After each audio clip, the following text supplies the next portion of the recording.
Saya mengajak kita untuk membuka Alkitab dari Matius pasal yang ke-16, ayat yang ke-13 sampai ayat yang ke-19. Matius 16 ayat 13 sampai ayat yang ke-19. Saya mau mengajak kita hari ini dari apa yang ditulis dalam ayat-ayat ini untuk mengerti tentang sesuatu yang sebenarnya lazim kita lakukan. Itu bicara tentang doa, dan pelajaran tentang doa pasti Bapak Ibu sering dapatkan dalam kehidupan kita. Tapi doa bisa menjadi suatu tradisi atau kebiasaan tanpa kita mempersiapkan kata yang baik pun. Doa bisa jadi suatu rutinitas. Waktu kita lapar, buru-buru, Tuhan terima kasih untuk berkat-Mu, kami siap untuk menerima berkat Tuhan dalam nama Yesus. Haleluya, amin. Dengan cepat, tanpa menyusun kata dengan rapi, terima kasih ya Tuhan, kami boleh bangun pagi-pagi dan saat ini kami akan pergi. Tuhan berkati setiap kegiatan sepanjang hari dalam nama Tuhan Yesus. Haleluya, amin. Tanpa mengingat, bahkan sambil pegang handphone, karena yang namanya kebiasaan berdoa udah biasa kita lakukan dalam kehidupan kita. Tapi akhirnya doa bisa menjadi sesuatu yang tidak menarik, bahkan membosankan, karena doa menjadi tradisi yang tidak punya kuasa. Padahal Tuhan Yesus mengajarkan sesuatu yang powerful, sehingga doa menjadi sesuatu yang menarik untuk kita selalu lakukan. Nah, kita buka dulu dari Matius pasal yang ke-16 ayat yang ke-13. Konteksnya di sini pengakuan Petrus, dikatakan demikian. Setelah Yesus tiba di daerah Kaisarea Filipi, ia bertanya kepada murid-muridnya, kata orang, siapakah anak manusia itu? Jawab mereka, ada yang mengatakan Yohanes Pembaptis, ada juga yang mengatakan Elia, dan ada pula yang mengatakan Yeremia atau salah seorang dari para nabi. Jadi Yesus memuridkan murid-murid, mengajar mereka dan memperlihatkan mereka bagaimana dia menyatakan kuasa, menyembuhkan orang sakit, melepaskan ikatan kuasa kutuk dan setan-setan. Dan akhirnya dia mengutus muridnya dua-dua, injili orang-orang, sampaikan kabar baik, bukan penghakiman. Karena Injil itu bukan menghakimi, beritanya bukan menakutkan. Kalau lu tidak masuk, lu tidak percaya Yesus, lu masuk neraka. Injil kabar baik, bukan horor. Tetapi ada konsekuensi bagi orang yang menolak. Tuhan bilang yang percaya akan diselamatkan, yang melakukan firman dan taat akan diberkati, yang tidak percaya akan dihukum, yang tidak melakukan firman akan menerima kutuk. Pada dasarnya Tuhan tidak ingin menghukum, pada dasarnya Tuhan tidak ingin satu orang pun binasa. Tanamkan dalam hati kita, jangan suka ketika ada orang yang murtad gitu kan. Kadang-kadang kan ketika kita melihat ada orang yang tokoh begitu, artis, meninggalkan Yesus misalnya karena pernikahan, karena jabatan, biasanya kita mendidih gitu kan. Ada yang ikut turut menghakimi kalau itu di media sosial. Saya yakin selama orang tersebut masih hidup, berarti itulah kemurahan Tuhan berlaku bagi dia. Untuk suatu saat, mungkin di ujung hidupnya, karena nama Yesus tidak mungkin pernah hilang. Kalau saudara yang memperhatikan, saudara pernah di dalam Yesus, lalu saudara pernah meninggalkan Yesus, saya yakin nama Yesus tidak mungkin hilang dalam hati saya. Saudara, dia selalu bersuara, aku mengasihi engkau. Jadi kalau ada di antara saudara yang memang dulunya percaya Yesus, lalu karena mungkin pernikahan saudara, kemudian karena promosi, saudara bisa dapatkan dengan tiba-tiba. Setinggi apapun posisi saudara, saudara sedang mendengar firman Tuhan yang tepat. Karena Yesus terus berbicara kepada saudara, memanggil saudara. Mungkin ada masanya saudara mungkin masih keras hati, tapi saya dorong, waktu saudara sudah sekarat, di saat mungkin dokter sudah angkat tangan, Yesus berarti masih kasih kesempatan. Panggil nama Yesus dan dia mau menyelamatkan saudara. Kalau ada orang yang mungkin dalam masa kritis, kan ada yang bertanya, bagaimana kalau seseorang udah meninggalkan Yesus, diinjili tidak pernah mau, udah ngalami mujizat tetapi tetap meninggalkan Yesus, tetap masih ada pengharapan. Mungkin dalam masa kritisnya sebelum Yesus memanggil dia, lalu dia bilang, Tuhan Yesus ampuni saya. Saya mau tanya, Tuhan ampuni enggak Bapak Ibu? Saya yakin, tapi jangan tunggu dulu. Jangan tunggu nanti setelah kritis baru kita minta ampun. Karena ada hukumnya jika kita mengaku dosa-dosa kita, Allah setia dan adil, Dia mengampuni segala dosa kita dan menyucikan kita dari segala kesalahan. Sehingga mereka ditanya oleh Yesus. Kalau begitu, berikutnya ayat yang ke-15. Lalu Yesus bertanya kepada mereka, "Tetapi apa katamu? Siapakah aku ini?" Maka jawab Simon Petrus, "Engkau adalah Mesias, Anak Allah yang hidup." Ayat yang berikutnya kata Yesus kepadanya, "Berbahagialah engkau Simon bin Yunus, sebab bukan manusia yang mengatakan itu kepadamu, melainkan Bapa-Ku yang di sorga." Nah, bagi kita untuk berkata Yesus adalah Mesias, Yesus adalah Juru Selamat, mungkin biasa.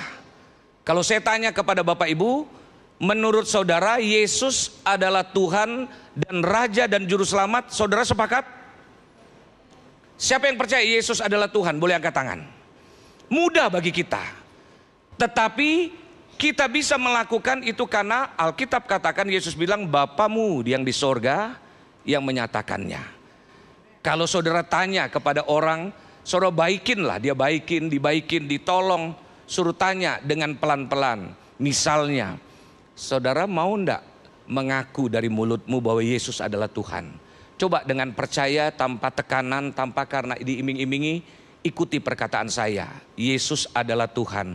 Saudara yang di rumah juga, kalau saudara misalnya mengatakan, yang saudara yang non-Kristen, misalnya saudara ditanya, bilang ikuti mulut saya, Yesus adalah Tuhan dan Juru Selamat saya. Tidak mudah. Mungkin saudara berpikir, ini kan perkataan yang mudah. Kenapa kita bisa? Karena ada Roh Kudus yang menyertai kita. Tetapi bagi orang yang tidak di dalam Yesus, tidak ada kuasa Roh Kudus yang menggerakkan dia, mengatakan bahwa Yesus adalah Tuhan, Yesus adalah Mesias, tidak mudah. Nah, ini yang dikatakan oleh Petrus.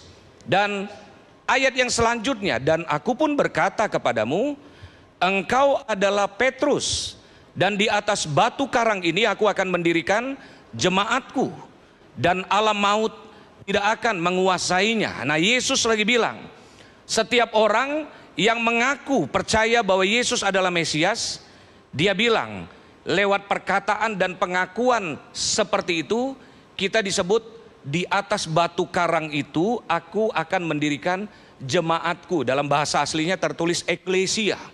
Eklesia itu dalam zaman Yesus ada satu pemerintahan dari Romawi yang dimana mereka diutus untuk memimpin daerah jajahannya, yang disebut namanya eklesia. Nah, eklesia itu representasi daripada pemerintahan pusat, mewakili kaisar. Semua tindakan perkataan yang mereka buat itu berotoritas. Jadi ada kuasa. Dan Yesus bilang, ketika kita percaya bahwa Yesus adalah Tuhan dan Juru Selamat, berarti kita harus sadar kita ini eklesia. Kita dari sorga diutus Tuhan di bumi, di dunia di mana kita ditempatkan, dan kita ini diberikan otoritas mewakili Tuhan yang ada di sorga. Sehingga ayat yang ke-19 dikatakan demikian, "Kepadamu akan kuberikan kunci kerajaan sorga. Apa yang kau ikat di dunia ini akan terikat di sorga, dan apa yang kau lepaskan di dunia ini akan terlepas di sorga." Yesus yang bilang, ini bicara tentang otoritas, bahwa bagi siapapun yang percaya mengaku bahwa Yesus adalah Tuhan dan Juru Selamat, maka dia diberikan otoritas, eklesia. Apa yang kau ikat di dunia ini akan terikat di sorga, yang kau lepas di dunia ini akan terlepas di sorga. Aku berikan kepadamu kunci kerajaan sorga. Bapak Ibu, kunci tidak mudah untuk kita berikan ke siapapun. Ya, kalau Bapak Ibu misalnya punya pembantu di rumah, atau siapapun, saudara mungkin bisa kasih kepadanya kunci rumah untuk ditinggalkan sebentar. Tapi sepercaya apapun saudara terhadap seorang pembantu, minta maaf, asisten rumah tangga, saudara biasa enggak untuk meninggalkan kunci tersebut ketika saudara misalnya lagi liburan, 1 minggu keluar pergi misalnya ke Bali gitu kan, lalu saudara tinggalkan kunci kamar kepada asisten rumah tangga. Saya mau tanya, apakah itu mudah? Saya yakin tidak mudah. Kenapa? Karena bicara kunci itu sesuatu yang sifatnya privacy, private. Di dalamnya ada barang-barang yang berharga, dan itu bicara tentang sesuatu yang khusus. Dan Yesus bilang, bagi setiap kita yang percaya mengaku Yesus adalah Tuhan dan Juru Selamat, kepadamu kuberikan kunci, akses untuk kita bisa berinteraksi dengan sorga. Sehingga yang kau lepaskan, yang kau ikat di dunia ini akan terlepas dan terikat di sorga. Nah, Yesus lagi berbicara dalam konteks ini pun, itu bicara tentang kuasa doa. Sehingga ada banyak di antara kita tidak mengerti posisi kita, bahwa bagi kita yang percaya bahwa Dia adalah Tuhan dan Juru Selamat, kita harus sadar kita diberikan akses kunci untuk kita bisa mengucapkan dengan yakin yang kita minta Tuhan dengar dan Tuhan jawab. Nah, karena itu Bapak Ibu, saya lagi mau berbicara tentang kuasa doa. Doa yang Tuhan ajarkan salah satunya ada di dalam konteks atau perikop ayat ini. Ajaran agama apapun mengajar tentang doa. Doa dengan berbagai cara termasuk kita. Tetapi yang menjadi contoh kita di dalam berdoa tentu yang ada di dalam Alkitab. Nah, saya ajak kita ada beberapa hal untuk kita mengerti tentang doa. Hal yang pertama yaitu berdoa dengan meminta yang benar. Hal yang pertama, coba kita buka Yakobus 5 ayat 16. Ini ayat pendoanya gereja kita, Glow Intercessor. Dari Yakobus 5 ayat 16 sampai 18 saya baca. Karena itu, hendaklah kamu saling mengaku dosamu dan saling mendoakan supaya kamu sembuh. Doa orang yang benar bila dengan yakin didoakan sangat besar kuasanya. Elia adalah manusia biasa sama seperti kita, dan ia telah bersungguh-sungguh berdoa supaya hujan jangan turun, dan hujan pun tidak turun di bumi selama 3 tahun dan 6 bulan, 3,5 tahun ya Bapak Ibu. Lalu ia berdoa pula dan langit menurunkan hujan dan bumi pun mengeluarkan buahnya. Jadi hal yang pertama, doa yang penuh kuasa harus dilakukan dengan benar. Pertama, harus punya keyakinan dulu bahwa kita sudah dibenarkan. Karena banyak orang yang berdosa bikin kesalahan seringkali tidak yakin bahwa doanya didengar. Tidak yakin doanya akan dijawab. Kenapa? Sebelum berdoa, dia sudah tertuduh dengan kesalahan, dengan dosa. Makanya Alkitab ajarkan untuk kita hidup benar. Karena waktu kita tidak benar, seringkali ada banyak orang ditunjuk untuk berdoa, doanya jadi takut. Bukan karena dia tidak bisa ngomong, kan doa kan biasa aja kan, ngomong kepada Tuhan tanpa aturan-aturan yang baku kan. Ya paling ada doa yang Tuhan ajarkan, misalnya doa Bapa kami. Doa Bapa kami itu hafal Bapak Ibu, tapi kalau lagi pimpin di sini, dipimpin di sini bisa blank Bapak Ibu. Makanya kalau doa Bapa kami kita dipandu kadang-kadang dengan teks di sini. Karena kadang-kadang itu bisa lupa ketika berdoa di depan banyak orang. Dan itu panduannya jelas, Matius pasal yang ke-6. Tetapi dalam banyak hal, Yesus mengajar kita waktu dia mengajar doa Bapa kami itu bicara tentang hubungan. Bapa kami yang di sorga. Artinya apa? Hubungan anak dengan Bapa. Seorang anak waktu mau ngomong dengan Bapa, waktu baru belajar aja bapaknya, aduh, udah pinter nih anak Papa. Padahal sebenarnya barusan ngomong, Papa. Bapak dengan bangga bilang, udah pinter nih anaknya Papa. Artinya apa? Tuhan butuh relationship, butuh hubungan yang baik. Karena itu, untuk bisa punya hubungan yang baik dengan Tuhan, doa kita penuh dengan kuasa. Pastikan hidup kita benar dulu. Karena Alkitab bilang doa orang benar bila dengan yakin. Kalau kita tidak benar, kita tidak mudah yakin. Sulit untuk yakin.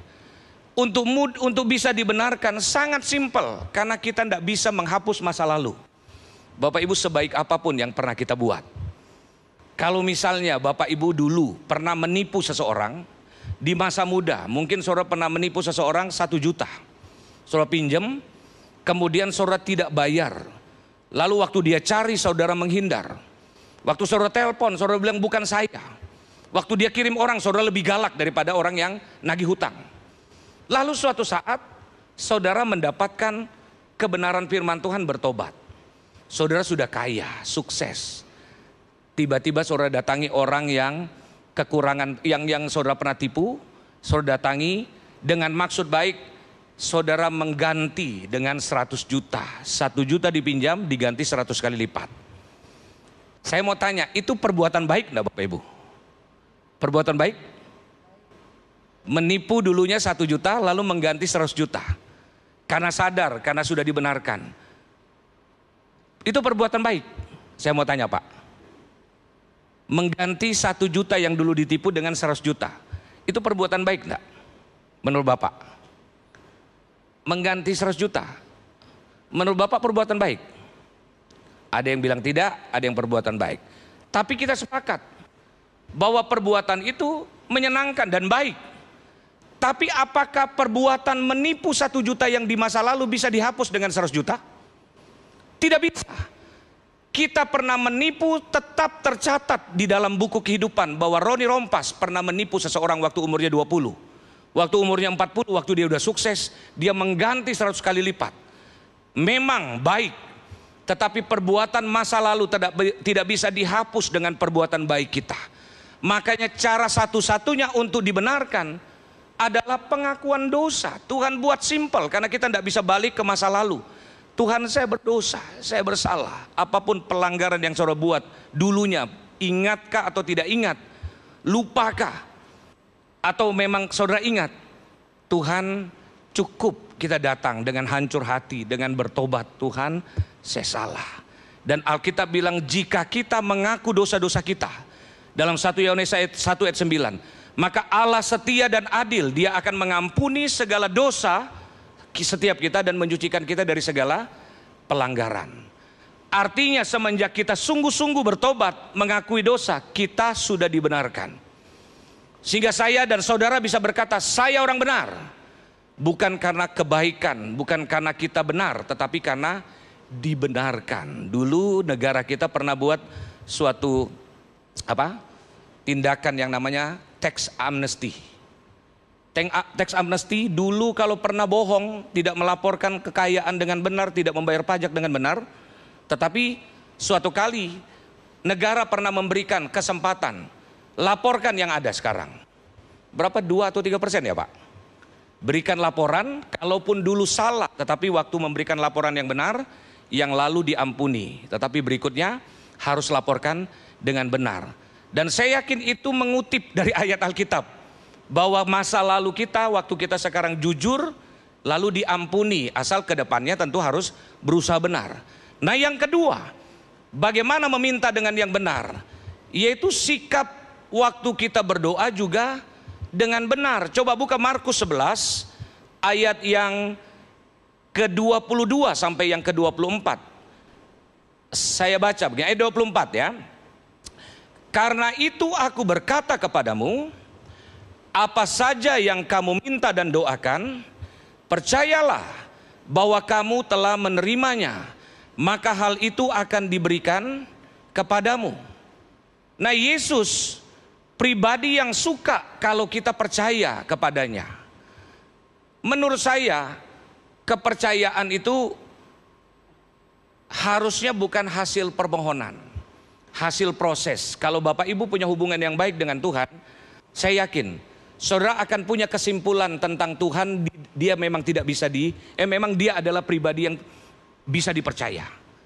Kalau saudara punya pengalaman yang baik, ada masanya dalam kehidupan ini kita sedang tidak berbuat baik, tapi kok Tuhan berkati ya, kok Tuhan angkat ya. Kalau kita mau jujur, ada banyak orang lebih baik dari kita, hidupnya lebih soleh, lebih saleh ya, soleh itu saudara kita tuh ya, lebih saleh, lebih bekerja keras, lebih tekun, lebih berprestasi. Kita tahu betul keberadaan kita. Tapi kalau mau jujur, ada banyak orang yang dulunya lebih pintar dari kita, hidupnya jauh lebih bersih.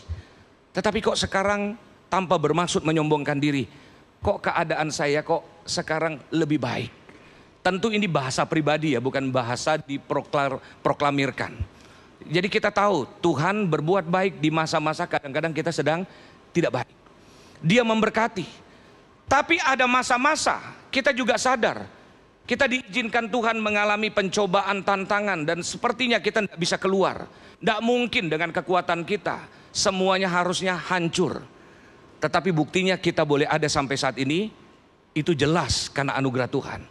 Jadi lewat pengalaman dan pengenalan akan Tuhan, seharusnya kita tuh punya kesimpulan bahwa Tuhan itu sungguh sangat dapat dipercaya. Sehingga karena lewat pengalaman itu, kita bisa percaya bahwa waktu kita berdoa Tuhan pasti dengar. Dan bukan cuman kita didengar oleh Tuhan, Dia Tuhan yang sangat mau menjawab dan mampu untuk menjawab. Manusia ketika berjanji, manusia itu bisa moodnya berubah. Berkali-kali oleh anugerah Tuhan saya ketemu di jemaat, baik di Tambres, di mana-mana ada yang datang. Pak, kalau ada apa-apa yang memang perlu, jangan sungkan hubungi saya ya Pak. Saya bersyukur ada jemaat yang datang memberikan perhatian seperti itu. Tapi oleh anugerah Tuhan, ya saya tidak pernah datang untuk meminta apa yang Dia janjikan. Tetapi satu hal, seandainya saya datang kepada orang tersebut, saya yakin cuman Tuhan yang tidak bisa berubah. Manusia ketika mungkin dia menyampaikan janji itu, dia lagi kuat-kuatnya. Dia punya posisi, dia punya jabatan, dia punya keuangan yang kuat. Dia moodnya mungkin lagi bagus. Sehingga dia datangi untuk memberikan janji. Ya sekali lagi saya hargai orang yang berjanji. Tetapi waktu Tuhan Dia berjanji kepada kita, moodnya tidak pernah berubah. Dia stabil dalam segala apa yang Dia lakukan. Dia tidak pernah berkekurangan kekuatannya. Dia Tuhan yang tetap perkasa selama-lamanya. Karena itu Dia suka. Karena dia suka untuk dipercaya. Karena manusia seringkali karena pengalaman bersama orang membuat seringkali kita ragu. Kita seringkali atau punya pengalaman dibohongi orang, kadang-kadang tanpa disadari pemikiran kita tentang orang itu kita samakan tentang Tuhan. Karena itu Tuhan bilang, ketika engkau berdoa, ayat yang ke-24 tadi, aku berkata kepadamu apa saja yang kamu minta dan doakan, percayalah bahwa kamu telah menerimanya, maka hal itu akan diberikan kepadamu. Tetapi ada hal yang ketiga yang Tuhan ajarkan. Coba buka dalam Yohanes 15 ayat yang ke-7. Dikatakan demikian, kata Yesus ya. Jikalau kamu tinggal di dalam aku dan firmanku tinggal di dalam kamu, mintalah apa saja yang kamu kehendaki dan kamu akan menerimanya. Apa saja yang kamu kehendaki. Bapak Ibu, ini Yesus lagi kasih iming-iming kah? Lagi kasih berita sorga kah? Apa saja yang kamu minta maka aku akan memberikannya. Saya mau tanya, Yesus ngomongnya apa adanya enggak? Dia memang lagi bilang apa saja yang kamu minta. Ini benar enggak, saya mau tanya. Saudara yakin enggak Yesus ngomong ini apa adanya? Apa saja yang kamu minta Dia akan beri. Yakin ya Pak? Yakin ya? Dasarnya, jikalau ayat yang tadi, ayat yang ke-7, jikalau kamu tinggal di dalam aku dan firmanku tinggal di dalam kamu, mintalah apa saja yang kamu kehendaki dan kamu akan menerimanya. Dasarnya adalah bergaul dengan Tuhan lewat firman. Kalau kita bergaul dengan Tuhan lewat firman-Nya, permintaan kita tidak mungkin ngaco.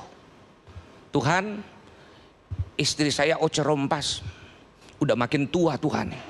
Kalau boleh tambah satu lagi Tuhan. Permintaannya dasarnya sudah pasti salah. Karena Tuhan bilang setia dengan istrimu sejak masa mudamu. Jadi permintaan kita harus benar. Maaf, ini masa-masa ada banyak orang yang mungkin orang tua sedang bergumul. Saudara mungkin sedang menggumuli kebutuhan biaya untuk anak. Ada yang naik kelas, ada yang naik dari SMP ke SMA, SD ke SMP, kemudian yang kuliah. Dan tentu sebagai orang tua saudara ingin kasih yang terbaik. Saudara pasti tidak mau anak saudara kecewa dengan Tuhan karena saudara tidak sanggup untuk melakukan. Dan faktanya saat ini saudara maupun yang di rumah sedang bergumul tentang kebutuhan itu. Saya mau tanya, mengenai biaya pendidikan untuk anak-anak yang membutuhkan bagi setiap orang tua. Itu benar enggak Bapak Ibu? Itu permintaan yang benar enggak? Yakini bahwa permintaan ini benar. Sehingga kalau saudara enggak yakin, saudara enggak akan berani meminta. Tetapi waktu saudara yakin permintaan ini benar, saudara sudah dibenarkan, saudara meminta dengan yakin. Saya yakin Tuhan yang berjanji, apa saja yang kamu minta, maka aku akan memberikannya. Coba buka dalam Yohanes pasal yang ke-16 ya. Yohanes pasal yang ke-16 ayat yang ke-25. Ada perkataan Yesus yang dia sampaikan tentang doa. Bagi setiap saudara yang saat ini mungkin sedang bergumul membutuhkan jawaban Tuhan. Dan Tuhan Yesus berkata demikian. Ayat yang ke-24 ya. Sampai sekarang kamu belum meminta sesuatu pun dalam namaku. Mintalah, maka kamu akan menerima, supaya penuhlah sukacitamu. Tetapi ayat yang ke-23 Tuhan Yesus bilang begini, dan pada hari ini kamu tidak akan menanyakan apa-apa kepadaku. Aku berkata kepadamu, sesungguhnya segala sesuatu yang kamu minta kepada Bapa akan diberikannya kepadamu dalam namaku.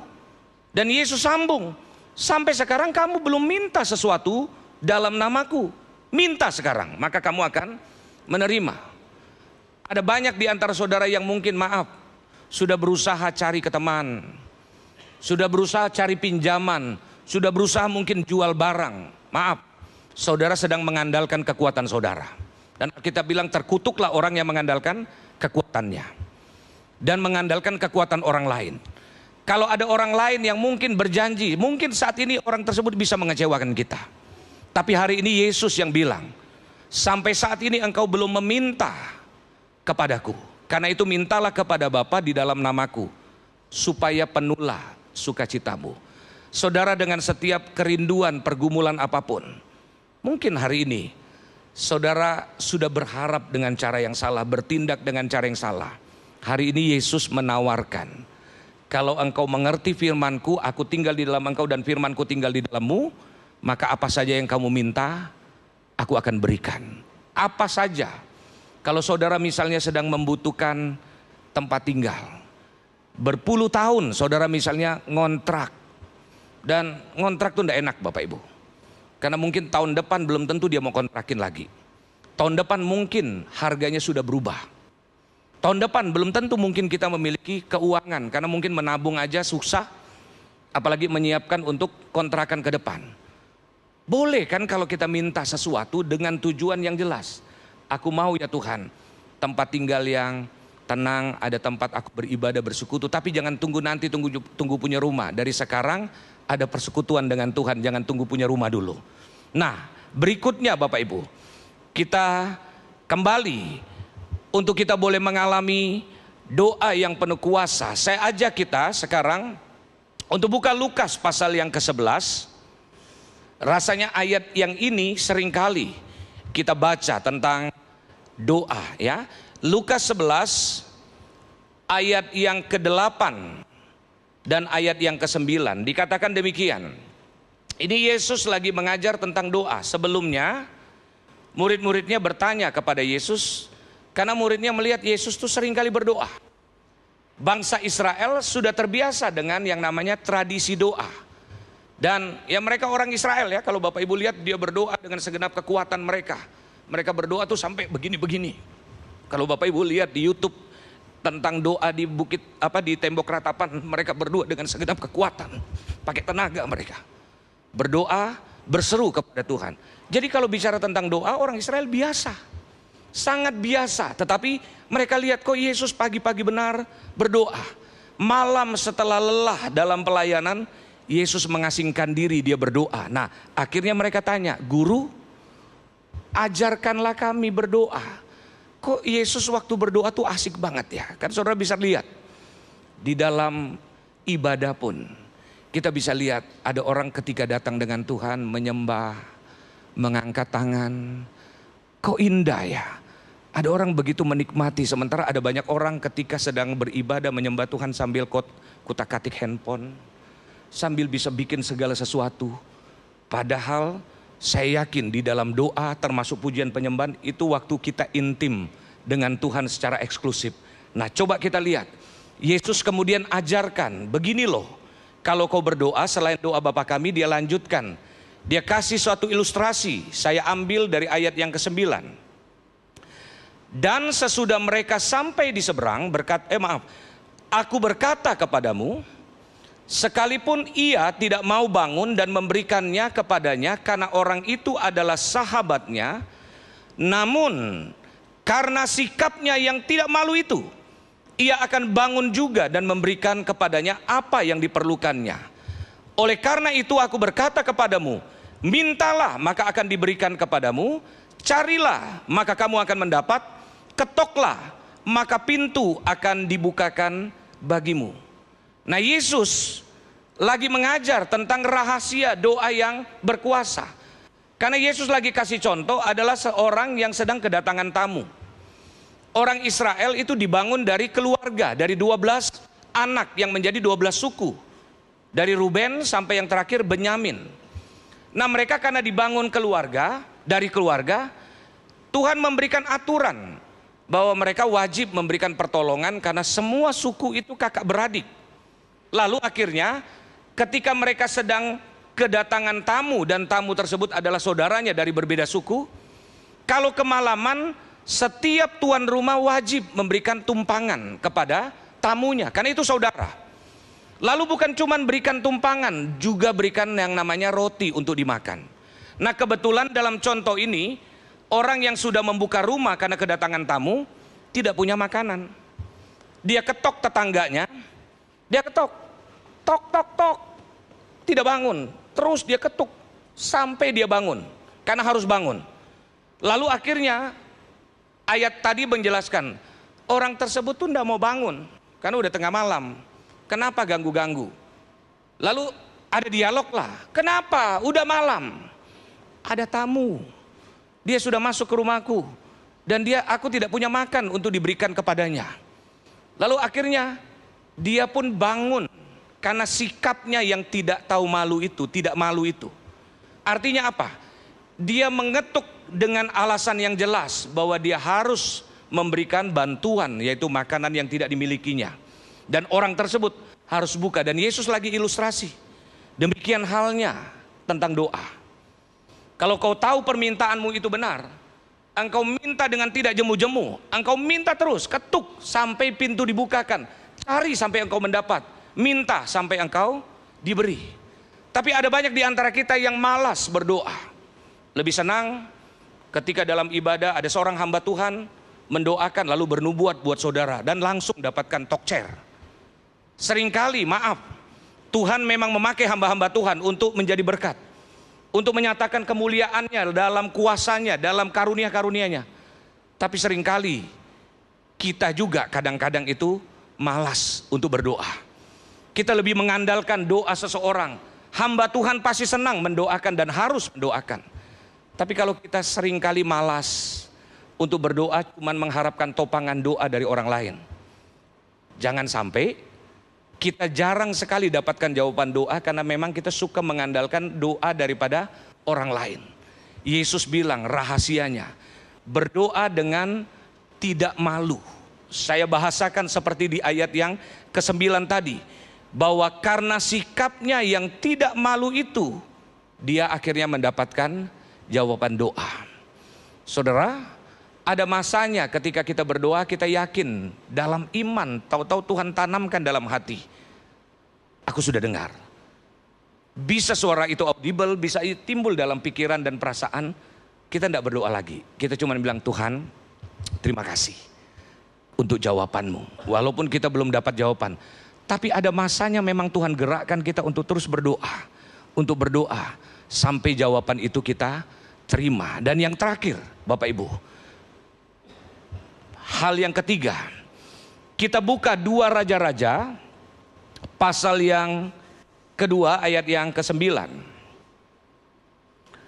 Doa yang berkuasa yang pertama, pastikan bahwa kita meminta dengan benar. Ya, punya keyakinan kita sudah dibenarkan. sikap doa yang benar, yakin dan tidak bimbang.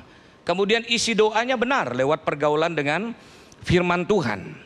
Lalu yang kedua tadi, bersikap dalam doa itu bersikap yang tidak malu.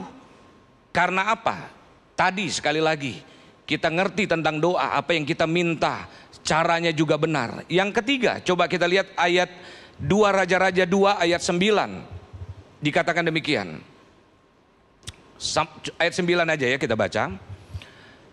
Dan sesudah mereka sampai di seberang, berkatalah Elia, nabi, ini nabi, kepada Elisa. Elisa belum nabi waktu itu, dia asistennya. Mintalah apa yang hendak kulakukan kepadamu sebelum aku terangkat daripadamu. Jawab Elisa, biarlah kiranya aku mendapat 2 bagian dari rohmu. Ini Elia. Elia seperti gambaran tentang Yesus. Yesus bertanya, Yesus berkata seperti tadi yang kita baca dalam Yohanes 16. Sampai sekarang engkau belum meminta. Karena itu mintalah kepada Bapa di dalam namaku supaya penuhlah sukacitamu. Itu Yesus ngomong. Nah sekarang Elia dalam perjanjian lama, dia ngomong kepada Elisa. Dia bilang, mintalah apa yang hendak kulakukan kepadamu sebelum aku terangkat daripadamu. Dia ngerti tentang kuasa doa karena dia pernah menghentikan hujan 3,5 tahun. Dia pernah turunkan hujan. Setelah itu dia pernah menurunkan api dari langit untuk membakar persembahannya. Dia diberikan makan 3,5 tahun oleh burung gagak. Jadi dia ngerti tentang kuasa doa. Sehingga suatu kali dia tanya kepada Elisa, apa yang kau kehendaki? Dan Elisa menjawab di ayat yang tadi, ayat yang ke-9. Dia minta, boleh tolong ditampilkan ayatnya. Dia bilang begini, biarlah kiranya aku mendapat 2 bagian dari rohmu. Kenapa Elisa minta seperti itu? Ya tentunya Elisa sudah lihat dalam perjalanan Elia dengan satu roh yang luar biasa, dengan pengurapan yang pertama itu. Elia yang begitu dahsyat melakukan pelayanan yang dahsyat, bisa lari ketakutan karena diancam oleh seorang yang bernama Isabel, bisa meninggalkan pelayanan dan ingin mati. Ya Tuhan, cabutlah nyawaku. Dengan kata lain, permintaan Elisa jelas untuk suatu pelayanan. Kalau hanya dengan seorang Elia dengan pengurapannya itu, aku tidak sanggup. Jadi dia minta, berikan kepadaku double portion, berikan 2 kali ganda. Permintaannya tidak aneh-aneh. Dia minta kepada Elia. Coba apa jawaban Elia ayat yang ke-10. Elia bilang, berkatalah Elia, yang kau minta itu adalah sukar. Tetapi jika engkau dapat melihat aku terangkat daripadamu, akan terjadilah kepadamu seperti yang demikian. Dan jika tidak, tidak akan terjadi. Rasanya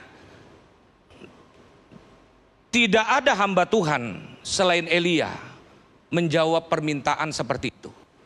Sepertinya cuma Elia yang ngomong begitu. Ketika ada di antara saudara yang datang minta doakan, Pak Pendeta tolong doakan, mama saya sudah divonis kanker, udah stadium 4, stadium akhir. Tiba-tiba pendetanya bilang gini, itu udah gak mungkin deh, sukar. Kalau ada hamba Tuhan yang seperti itu, mungkin kita kecil hati ketika kita butuh dukungan doa. Dan Elia menjawab Elisa, permintaanmu itu sukar.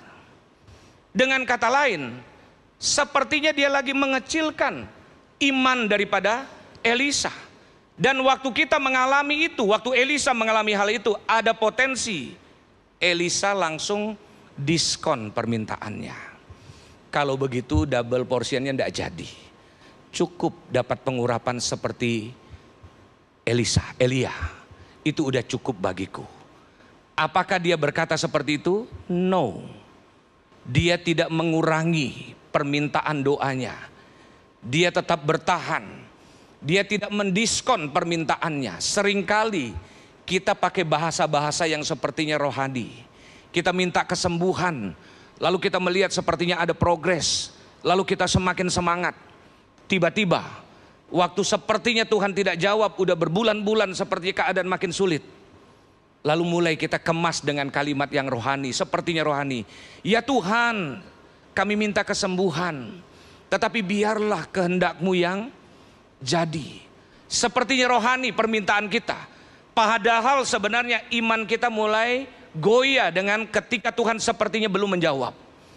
Elisa waktu dia meminta dan dijawab seperti itu, imannya tidak goyah, permintaannya dia tidak diskon. Seringkali Bapak Ibu, seringkali kita mengungkapkan kalimat-kalimat yang sepertinya rohani, sebenarnya kita sedang bimbang, kita sedang tidak percaya. Berapa kali Yesus mengeluarkan kalimat biarlah kehendak-Mu yang jadi dalam doanya? Saya mau tanya Bapak Ibu, yang di rumah juga, berapa kali Yesus mengeluarkan kalimat itu? Cuman sekali. Waktu dia berdoa, terceliklah matamu. Tidak pernah diakhiri dengan tetapi biarlah kehendak-Mu yang jadi. Kenapa dia mengucapkan itu? Bahwa terceliklah matamu, berjalanlah, bangkitlah, dosamu sudah diampuni. Karena memang dia tahu, dia datang ke dunia untuk menyembuhkan. Dia datang ke dunia untuk menyatakan mujizat. Dia berkata biarlah kehendak-Mu yang jadi untuk sesuatu yang secara manusia. Dia tahu bahwa suatu saat dia harus menanggung dosa. Saya yakin bukan masalah dia disesah, bukan masalah waktu dia dicambuk, bukan masalah waktu dia dikenakan mahkota. Tapi Yesus tahu ada suatu titik di mana suatu titik itu dia harus menanggung semua dosa dan kutuk kita. Dia yang tidak berdosa itu ada suatu titik dosa kita masuk dalam hidupnya, kutuk kita masuk dalam hidupnya. Sehingga waktu kutuk dan dosa masuk dalam hidupnya, maka Allah meninggalkan dia. Itulah yang Yesus takutkan. Sehingga berserulah dia, Eloi, Eloi, lama sabachthani. Yang Yesus takutkan adalah dosa masuk dalam dirinya. Tetapi karena dia tahu dia harus menanggung dan melakukan itu, dia taat. Dia awalnya berkata, kalau memang mungkin, biarlah lalu cawan ini daripadaku, tetapi kehendak-Mu lah yang jadi. Artinya dia tahu berdoa yang benar. Bagi setiap kita, kalau saudara saat ini sedang berseru minta tolong, saudara berdoa, saudara yakin permintaan saudara, misalnya saudara seorang pengusaha, keadaan saudara semakin merosot, mungkin udah menuju kebangkrutan, saudara sedang ada dalam masa-masa yang sukar. Lalu saudara yang sebenarnya sedang banyak sekali orang yang bergantung setiap bulannya mengharapkan penghasilan dari saudara yang pengusaha. Saudara yang punya usaha apapun, dagangkah, setiap bulan ada orang yang mengharapkan ada penghasilan dari kehidupan saudara yang memang memiliki bawahan. Tidak salah saudara berseru kepada Tuhan, Tuhan, banyak orang yang membutuhkan pertolongan saya. Banyak orang yang selama ini mengharapkan penghasilan setiap bulannya lewat usaha yang Tuhan percayakan kepadaku. Pulihkan ya Tuhan, lipat gandakan ya Tuhan. Lalu saudara berseru kepada Tuhan supaya usaha saudara maju. Lalu ada banyak orang, saudara kerja dengan saudara, penghasilannya jelas. Maaf, ada pengusaha yang jahat juga, yang tidak memberikan penghasilan yang layak. Tetapi ada orang ketika dia mengenal Tuhan, dia bangun usaha, orang tersebut punya masa depan. Artinya, saudara boleh minta sama Tuhan, Tuhan berkati usaha saya, karena saya mau jadi berkat. Ada banyak orang yang ditolong, saya mau nolong, ada hamba-hamba Tuhan yang di kampung-kampung kah, dimanapun untuk pekerjaan Tuhan. Dan saya percaya Tuhan pun sedang mencari orang-orang yang tepat untuk dia memberikan jawaban doa. 3 hal yang Tuhan ajar kepada kita untuk mengalami doa yang penuh kuasa, yaitu minta dengan benar. Kemudian yang kedua, berdoa dengan sikap yang tidak malu. Dan yang terakhir, punya keberanian untuk meminta yang besar. Elisa meminta yang besar dan dia mendapatkan. Kita bangkit berdiri Bapak Ibu. Haleluya.